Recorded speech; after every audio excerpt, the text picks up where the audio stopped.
Bonjour tout le monde. Bien oui, vous êtes chez moi, dans mon bureau, parce que avec Donald, on a pris une décision de même dans le sens d'essayer de travailler le plus possible de nos maisons.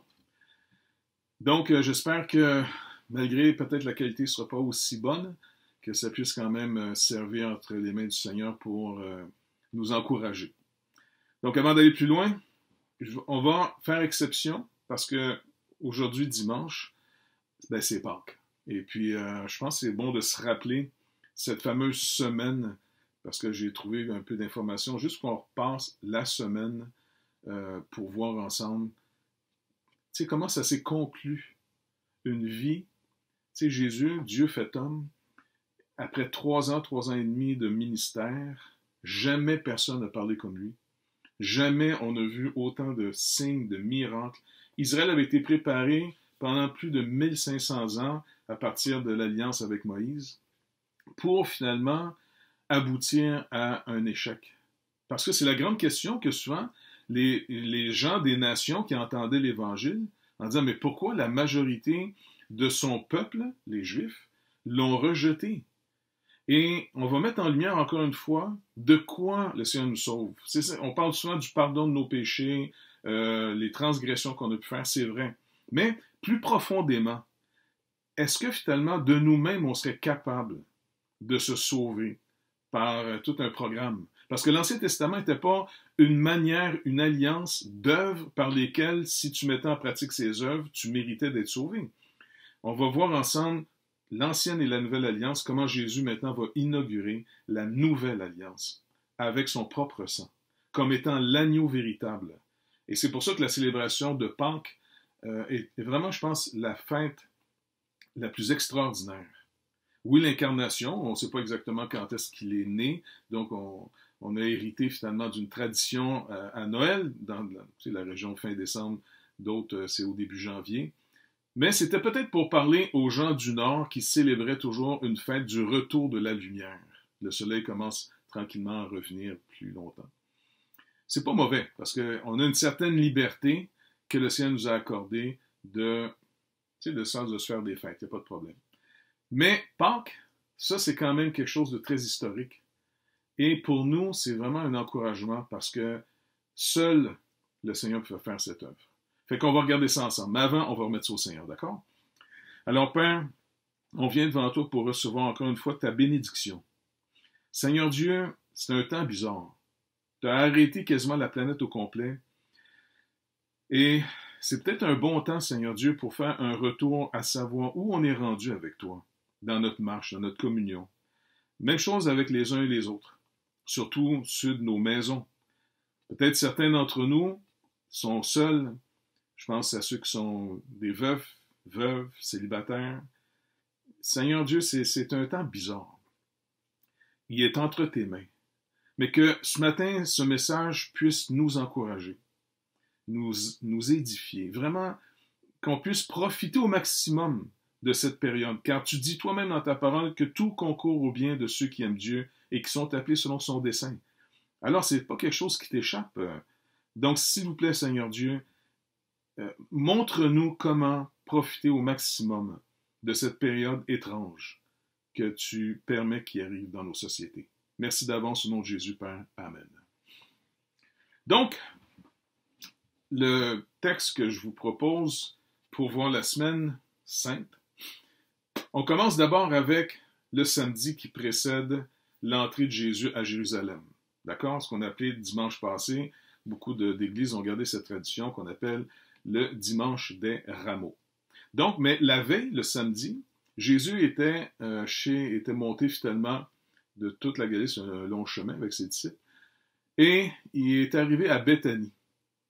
Il venait de Jéricho. En passant, c'est une montée assez impressionnante parce que, en tout cas, ceux d'entre vous qui ont eu le privilège d'aller en Israël, vous vous rappelez quand on descend à Jéricho, on est sous le niveau de la mer, et Jérusalem, si on monte vers la montagne, on se retrouve finalement c'est une marche de 20 km, donc commençant à 200 mètres au-dessous du niveau de la mer pour monter à 800 mètres au-dessus.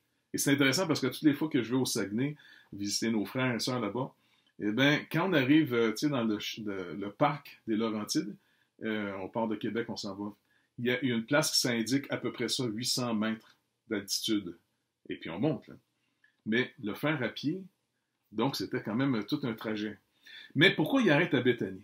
Béthanie, c'est un petit village qui est pas loin de Jérusalem, qui est juste au côté de la vallée. Tu sais, il y a le temple ici, on descend dans une vallée, de l'autre côté, il y a le fameux jardin des Oliviers, et puis juste de l'autre côté de la côte, vous avez finalement ce village de Béthanie. Et qui demeurait là? Lazare, Marie et Marthe. C'étaient des amis du Seigneur. Et c'est intéressant de savoir que le Seigneur non seulement avait des disciples qu'il formait, ses apôtres, mais aussi il y avait des amis. Et ces gens-là ont vécu des choses extraordinaires avec le Seigneur. Ils mettaient beaucoup en commun avec lui dans sa mission, parce que c'était des gens qui étaient fortunés. Parce que la preuve, quand Lazare est mort, vous vous rappelez, eh bien, il est dit que beaucoup de gens de Jérusalem étaient venus. Et donc, c'était quelqu'un de connu. Donc, quelqu'un de connu, et c'est quelqu'un qui réussit dans cette vie habituellement. Et donc, Jésus les aimait bien, il y avait un bon temps, et donc il s'en va chez eux. Donc, c'était 6 jours avant la Pâque, on voit ça dans Jean 12, versets 1 à 3. 6 jours avant la fête de la Pâque, Jésus va à Béthanie.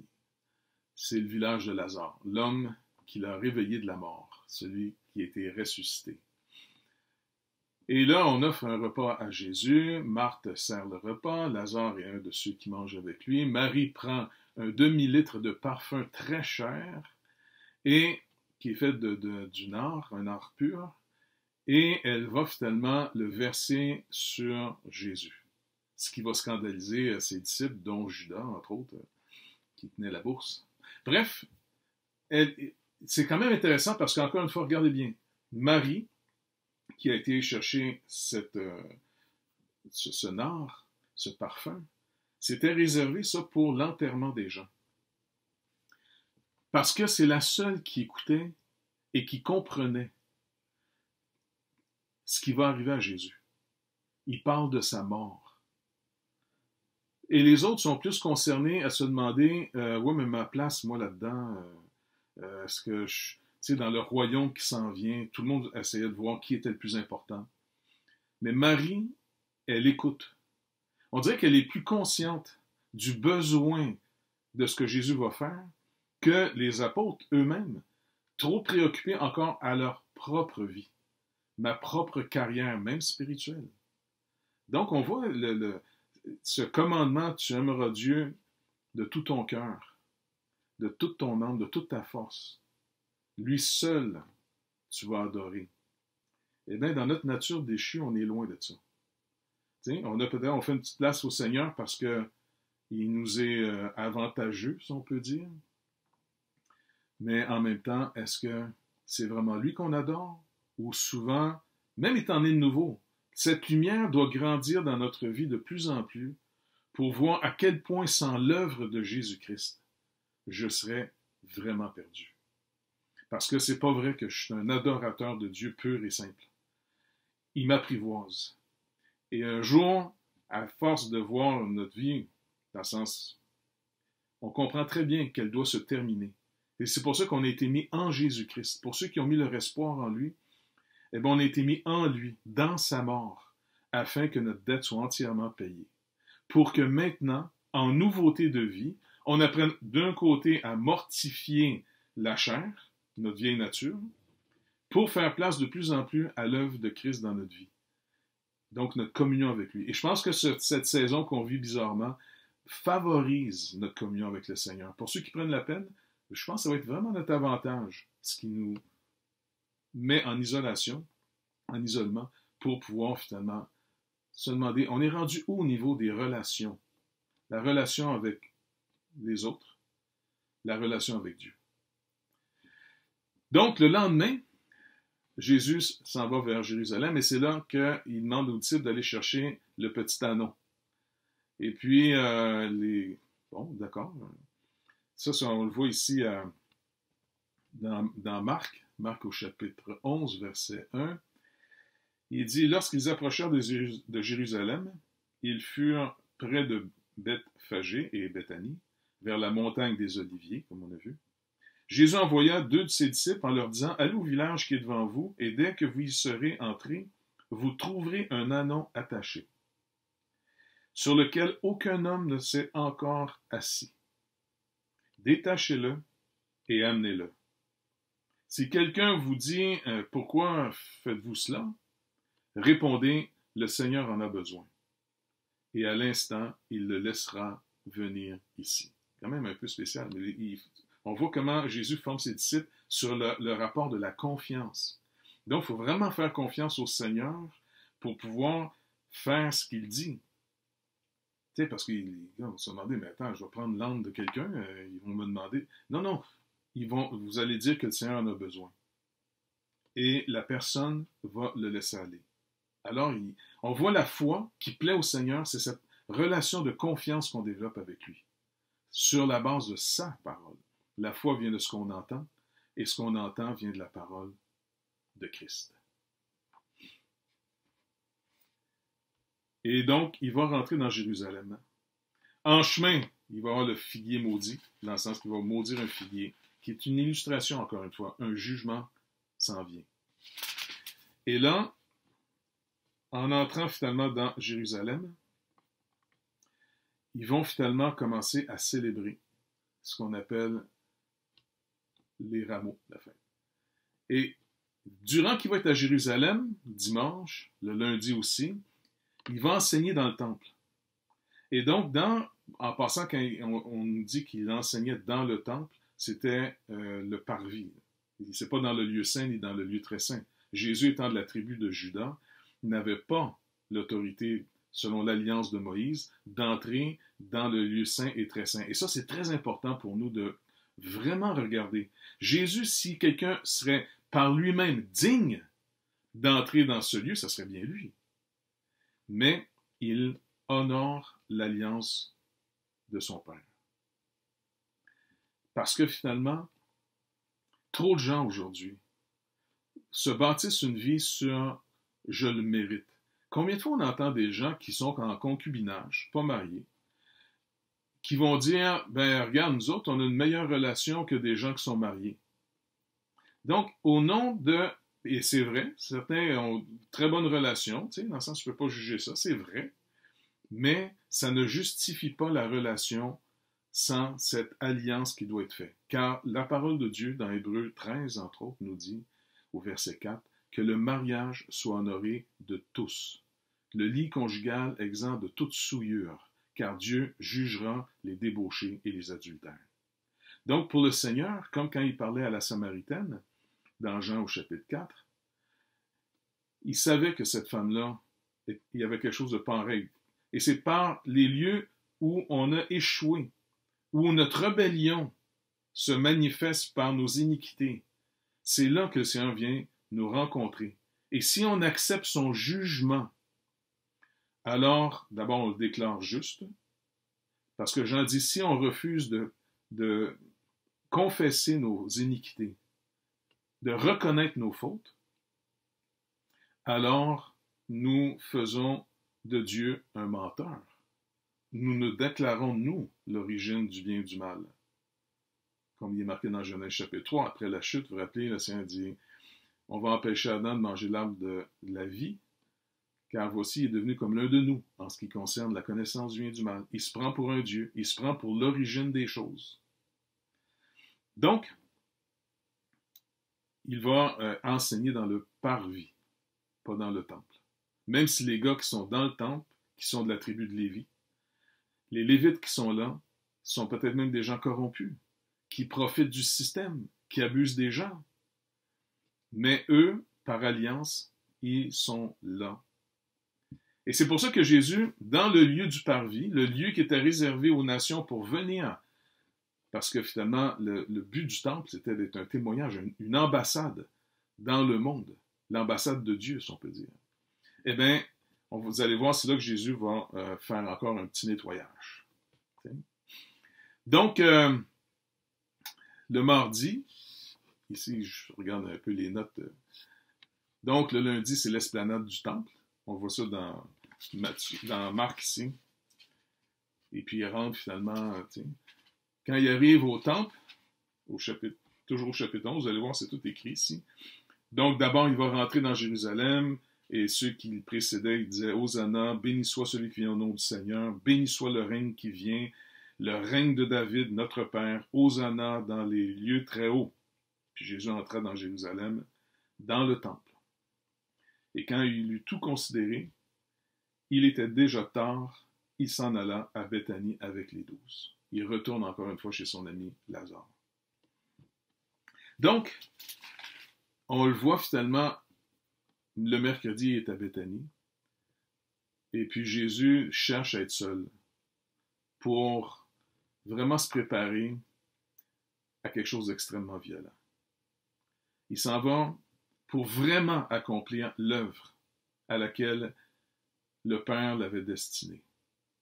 Mourir à notre place. Subir la juste colère de Dieu. Et c'est quelque chose de très intense. Dieu seul, en homme, peut soutenir ce jugement. C'est pour ça qu'il est dans l'Épître aux Hébreux qui est dit « Comment échapperons-nous en négligeant un si grand salut? » Et le Seigneur a donné plein de signes. Quand Israël représentait l'humanité, en réalité, ont rejeté le Seigneur, Jésus a pleuré sur Jérusalem. Le Seigneur ne prend pas plaisir à sa colère. Contrairement à des gens qui souvent se mettent en colère pour rien, ça devient quasiment pour eux, il y a des gens qui ont un esprit de vengeance. Notre Dieu ne prend pas plaisir à détruire. Dieu est amour, mais il est aussi juste, entièrement, totalement juste, et totalement amour. Et il nous manifeste humainement la tristesse qui vient sur Jérusalem. Tu n'as pas reconnu ton jour, le jour de ta visite, que je te visite. Et il pleure sur Jérusalem.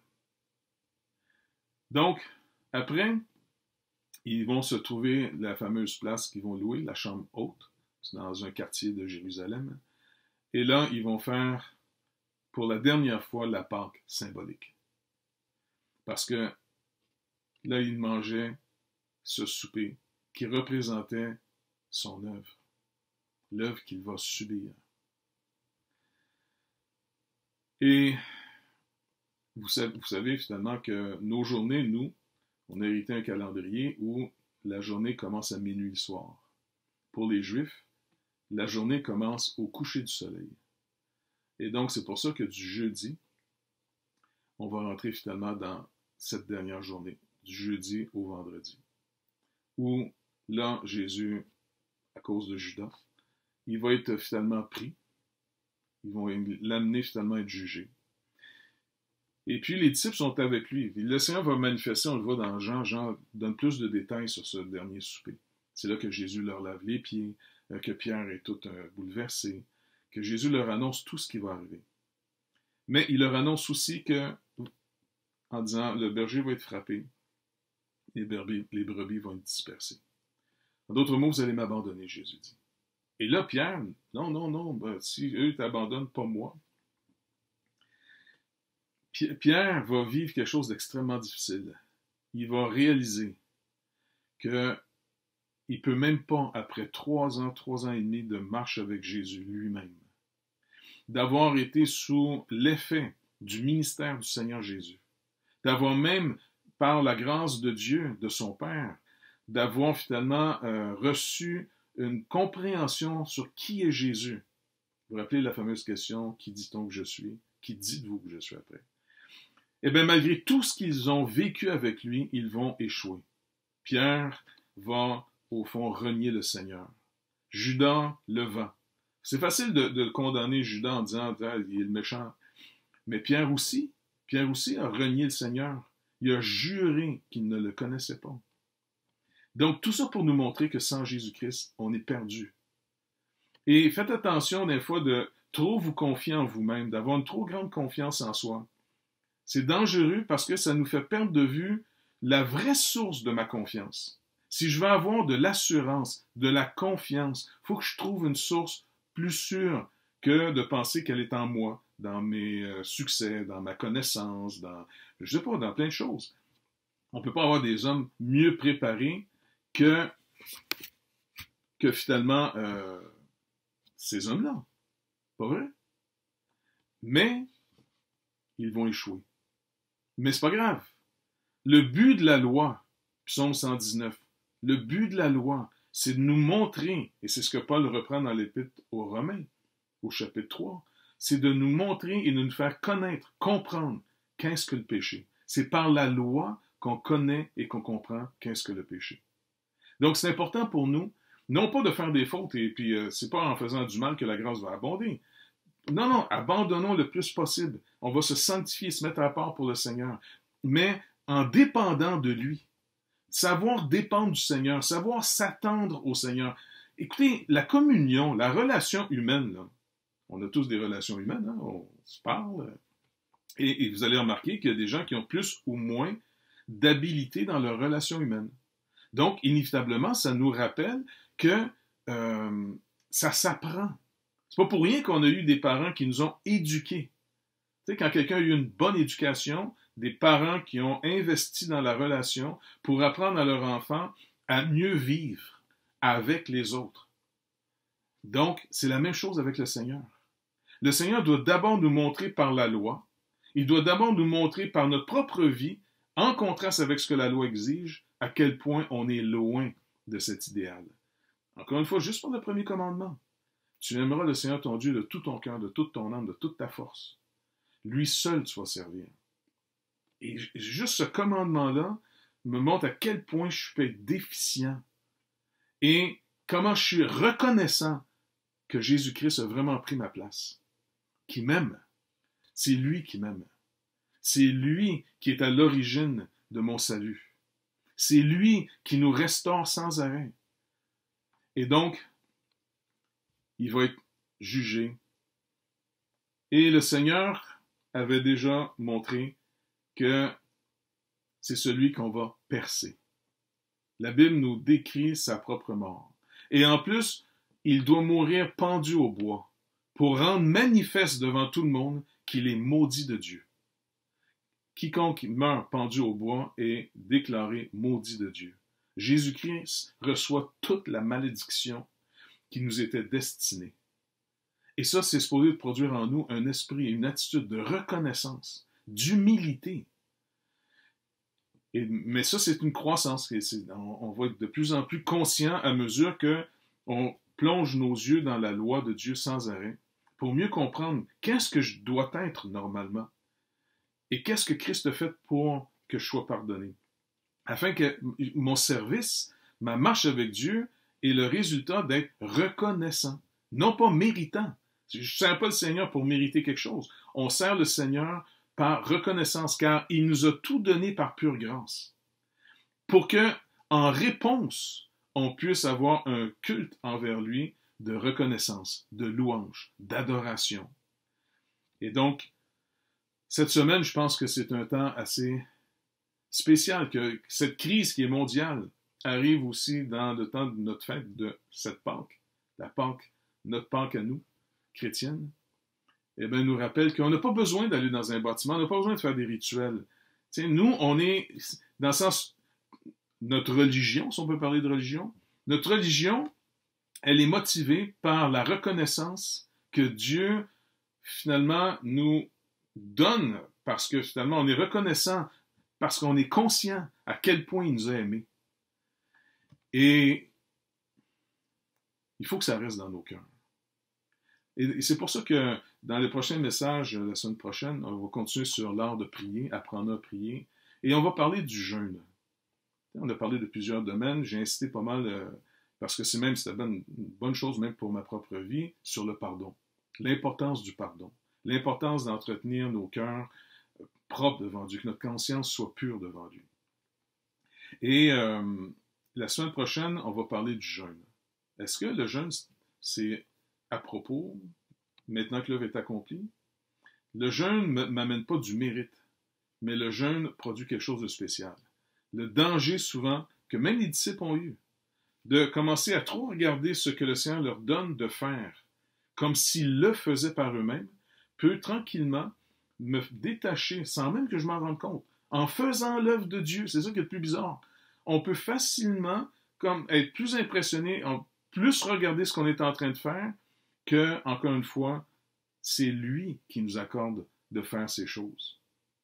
C'est une bonne nuance. Hein? Donc, c'est pour ça que le Seigneur montre à ses disciples qu'après 3 ans de ministère, ils vont néanmoins tous échouer. C'est normal, il leur a dit, vous ne serez pas meilleurs que les Juifs. Vous ne pouvez plus me suivre. Là. En d'autres mots, vous allez voir pourquoi je dois prendre votre place. Et ces hommes-là ont été d'une reconnaissance envers Dieu après. Et c'est pour ça que ça a gâché leur vie terrestre. Leur vraie vie, là, qu'on vit à tous les jours, là. Ils n'ont pas inventé, entre guillemets, pour ceux qui pensent que les apôtres ont inventé une religion, ils n'ont pas inventé une religion pour se faire du cash puis réussir dans la vie. Non. Ça a gâché leur existence. Mais ils savaient, leur regard était porté sur l'héritage, sur ce qui vient après la mort. Ils savaient très bien qu'ici et maintenant, ils seraient persécutés. Car ils vont aller témoigner à un monde qui ne veut pas voir, son besoin d'être sauvé. Les gens fuient dans les ténèbres. Regardez ce que Jean dit dans Jean au chapitre 3 par rapport à que ils ont refusé. Le monde, tant qu'on va refuser la condamnation qui est sur nos épaules, eh bien, on ne reviendra pas au Seigneur. Regardez. Il dit ici, ce jugement, c'est que, ça c'est dans Jean 3 au verset 19, ce jugement, c'est que la lumière étant venue dans le monde, on sait que c'est le Seigneur, les hommes ont préféré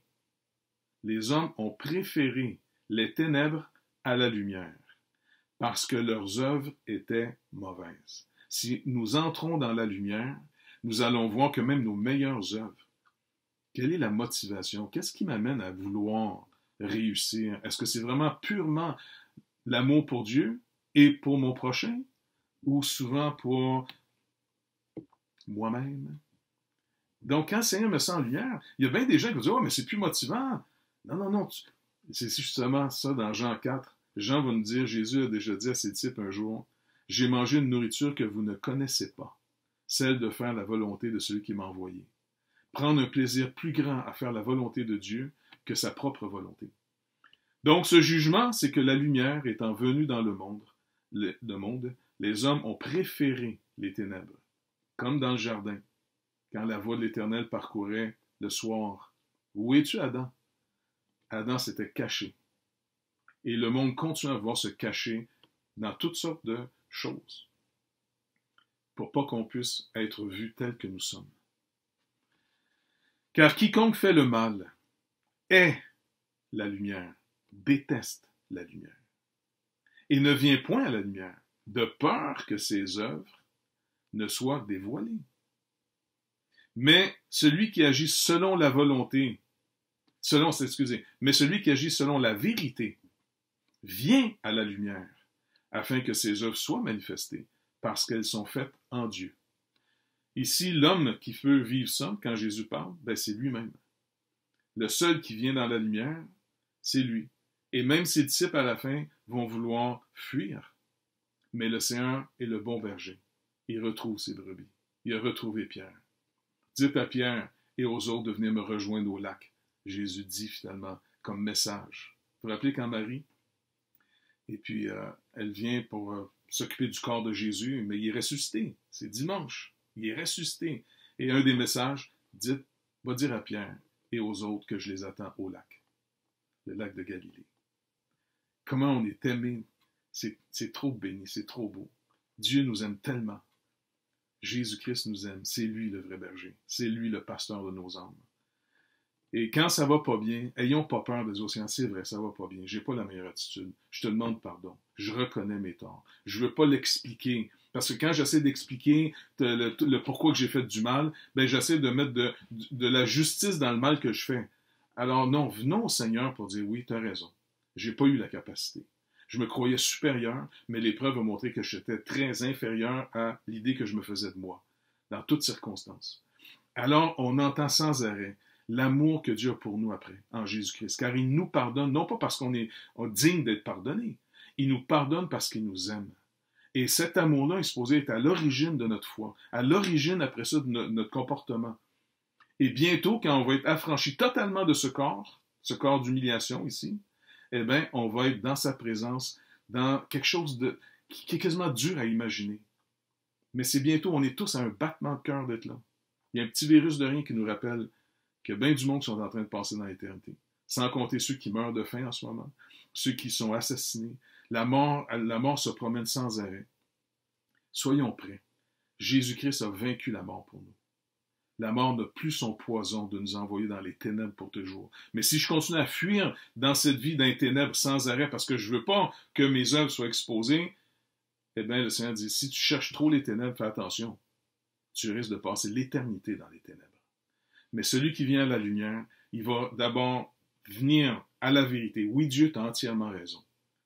Tu as raison que ta lumière soit encore plus grande dans ma vie afin que ma reconnaissance envers ton œuvre soit encore plus grande.